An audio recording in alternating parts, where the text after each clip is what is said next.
Jonjore nochwado gi magina msafara mar nyamburko mag jaod bura ma Baringo North Joseph Makilap, jaod bura ma kaunti ma Baringo Florence Jematia kod apisas mag Red Cross odiochieng' manyoro e kinde manoriko gi kadho e apaya maya Yatia kochomo Chemoe. Jotelogo ne nie chenro mar pogo chiemo ne oganda ma oseyudo midhiero kaluwore gi monj ma kinde ka kinde ma siko timore e gwengego kamoting'o gwenge ma Yatia, Chemoe kod Chepkesin e wot ma Saimosoi kod Bartabwe e kinde mane gichiegni chopo Chemoe. Nochuno jotelogo mondo mi oluong kony mapiyo kuom apisas machiwo arita eka bang'e ne gichomo gwenge ma Chepkesin ma bende ne giyudo ka jonjorego nitiere. Jotelogo ka ne wuoyo gi jofwambo ne gikwayo sirikal mondo okel kwe mapiyo.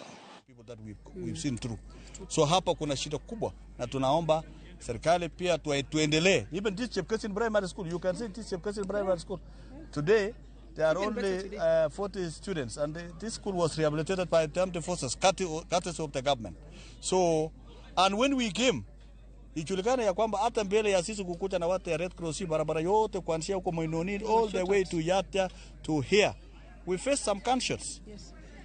Na ni partners ambaye hata ni watu wajawahi kuona bunduki siku nyingine, hata tukaona bandits kwa njia. Na wengine tulipitia marisasi tukikuja hapa. So kuambia serikali tukase nati. It is so hard to be in a government that you want to defend while your people are actually suffering in the same government.